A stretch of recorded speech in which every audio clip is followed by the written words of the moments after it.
Ada pernah mungkin kita menanya sampai sekarang masuk thariqat, masuk zawiyah, masuk ke kelompok pengajian, ini baca sholawat 1000 rakaat, ini baca istighfar sekian, bagi-bagi wiridan tuh. Saya tidak mengerti dari mana dasarnya salawat ini 1000, 2000, dari mana datangnya. Iya, kalau salawat itu memang iya, di Al-Quran Allah memerintahkan, innallaha wa malaikatahu yusalluna 'alan nabi ya ayyuhalladzina amanu sallu alaihi wasallam. Iya, tapi secara global, tidak sekian kali kan. Nah, saya juga ngasih, kadang-kadang saya ngasih 80.000 sehari. Malah saya kadang-kadang begini, amal ini baca sallallahu ala Muhammad 80.000. Kalau 3 tahun kemudian kamu belum kaya, ludahin muka saya. Tentang begitu. Ya, tapi sebelumnya saya kasih pemahaman dulu tentang apa maknanya sholawat.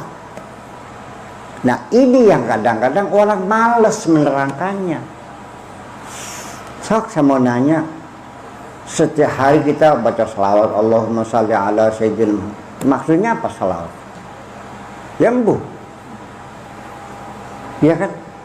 Yembuh. Mangga, innallaha wa malaikatahu yusalluna 'alan nabi ya ayyuhalladzina amanu sallu alaihi wa sallimu taslima. Allah berselawat, betul? Malaikat berselawat, betul? Orang beriman juga berselawat, betul? Sama enggak bentuknya? Berbeda. Salawatnya Allah itu al-imdad li hadratin Nabi sallallahu alaihi wasallam. Artinya diberikan, disuplai. Allah mensuplai dengan energi yang luar biasa. Malaikat itu yastaghfiruna lahu, mengawal Nabi. Nah, kalau kita apa salat kita?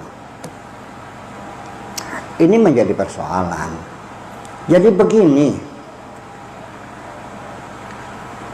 kalau kita berselawat kepada Nabi, Nabi sekarang sudah tidak ada, ya kan? Sudah meninggal dunia. Lalu untuk siapa ini? Bukan kepada jasadnya, bukan kepada badannya, tapi kepada Zatul Muhammadiyah yang diciptakan oleh Allah sebelum Allah menciptakan apapun. Nah, saya pernah ngaji di pondok, di live langsung saya mengatakan bahwa Allah sebelum menciptakan alam semesta, pertama-tama yang diciptakan adalah manusia. Bingung orang semua, iya kan? Langit dulu tak manusia dulu? Ya manusia dulu.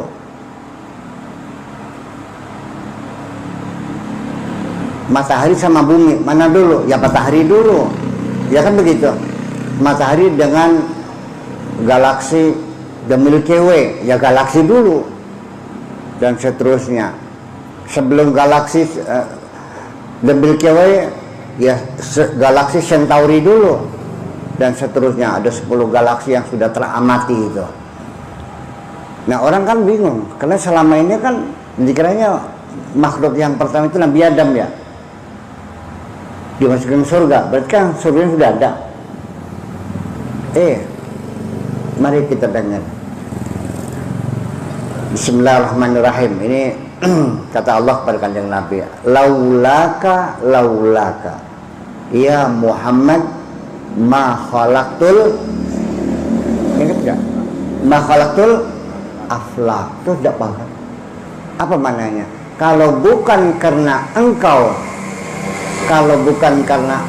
hai Muhammad, tidak akan kuciptakan alam semesta ini. Jadi mana yang dulu?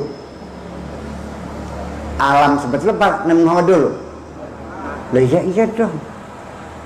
Berarti manusia lebih dulu, tapi bukan jasadan, tapi zat atau nur namanya, kalau istilah pesantren namanya nur. Nur Muhammad yang dulu.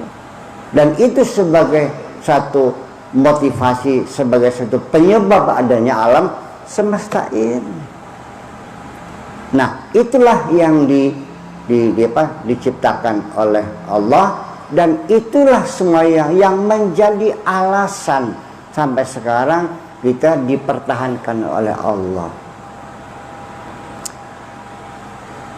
Allah mengatakan, wa manahnu mu'adzibina wa man nu'adzibuhum wa anta fihim. Artinya kalau nggak salah, kami tidak akan menghukum mereka, wa anta fihim, kalau engkau ada di situ. Yang kedua, iya kan? Jadi kita berselawat pada itu apa?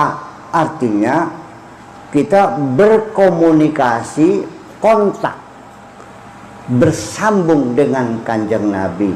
Karena al-imdad Rabbaniyah kepada hadratun Nabi Sallallahu Alaihi Wasallam ini ibaratnya seperti pembangkit tenaga uap di Sumuradem, apa namanya tuh, PLTU. Disitulah dari gardu besar itu disebar listrik ke Pulau Jawa sampai Bali. Betul? Nah, Allah yang ngasih energi kepada gardu itu, kepada PLTU itu, dan PLTU membagi. Jadi kalau seandainya kita tidak kontak, tidak bersambung Kanjeng Nabi, kontaknya tidak connect, yang gak mungkin lampunya nyala dong. Betul enggak? Makanya salual itu kontak, maksudnya berkoneksi. Iya, salu wasallimu taslima, supaya kita terang. Lalu setelah semuanya jelas, mari kita bangun perdamaian, keselamatan, salam, salamah, taslim. Iya, itu artinya dengan adanya yukhrijuhum minadh-dhulumati ilan nur, terang semuanya, kita kontak dengan Kanjeng Nabi, kita bangun salamah, keselamatan, wasallimu taslima. Nah, makanya karena bagaimanapun kalau lampunya gelap gulita, kaki kita bisa nginjak beling, bisa nginjak paku kan? Betul nggak? Jadi sebenarnya terang benderang, nggak boleh kegelapan itu. Dan itulah kedamaian. Jadi kalau sekarang umat Muhammad saling bunuh membunuh, perang saudara, saling caci mencaci, tolong jangan bawa Nabi Muhammad di sini. Paham? Jangan mengatakan umat Muhammad, malu kita. Nabi tidak pernah menyuruh kita saling membunuh sesama kita, dan tidak pernah menyuruh mencaci maki sesama kita. Paham? Iya, perlu ada kejelasan, yaitu makanya kita hadirkan Kanjeng Nabi itu tidak mengenal waktu. Jangan katakan Nabi sudah meninggal, tidak. Nur Muhammad masih ada dalam diri kita sendiri. Kalau sholat belinya apa?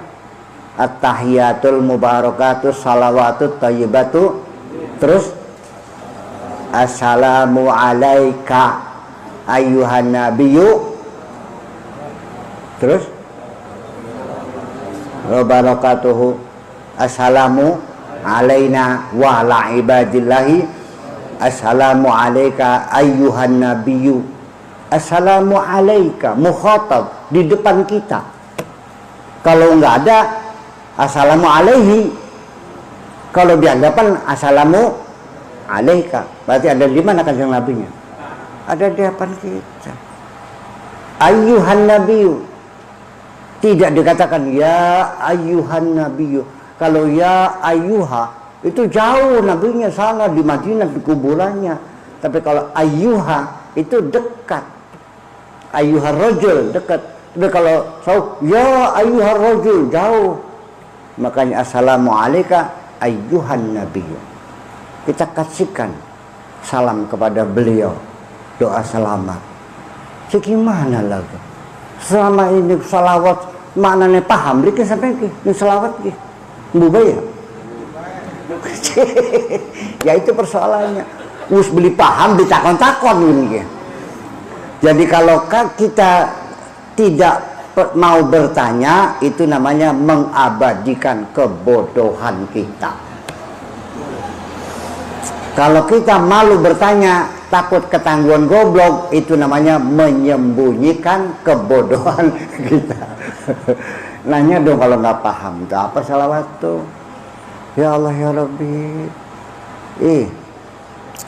Ya ayyuhalladzina amanu. Wahai orang-orang beriman, idza najaitumur rasul faqaddimu baina yadaykum shadaqatan dzalika khairul lakum wa athhar fa illam tajidu fa innallaha ghafurur rahim. Wahai orang-orang yang beriman, ketika kamu akan munajat, akan bernajwa, ya, faqaddimu baina yadayhi shadaqatan khairul lakum wa athhar. Kita harus membersihkan diri kita ini di hadapan Rasul itu, ya, dengan bersedekah dulu, hilangkan penyakit-penyakit hati kita, kekikiran, kemeditan, kedekutan itu kita buang, berilah sedekah dulu, itu yang lebih suci. Kalau nggak ada, ya sudah, Allah mengampuni. Ini semuanya membuktikan bahwa ketika kita bersolawat itu, kita bersambung dengan Kanjeng Nabi, dan kita meneruskan perjuangan beliau membangun satu perdamaian dunia ini.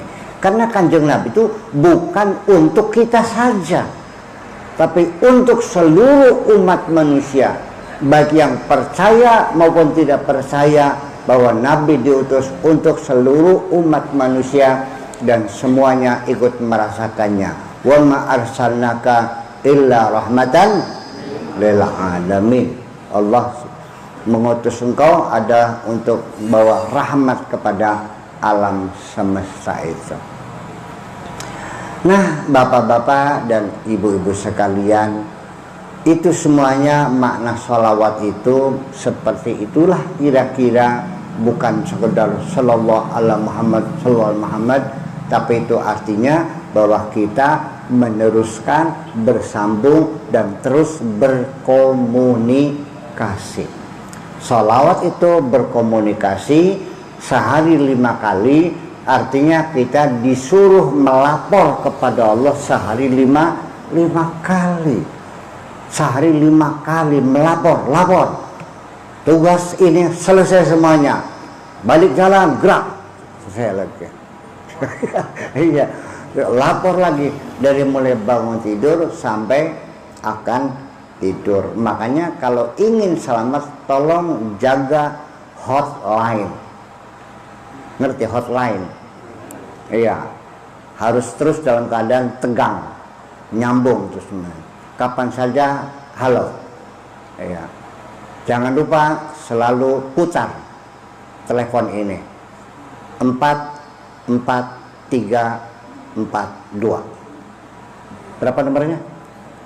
44342. Putar 443. Insyaallah selagi kita dapat bimbingan, percayalah, maka Nur Muhammad itu akan membimbing kita. Sebab bagaimanapun kita dapat informasi awal bahwa Tuhan yang mencipta alam ini namanya Gusti Allah. Itu Kanjeng Nabi yang memberitahu.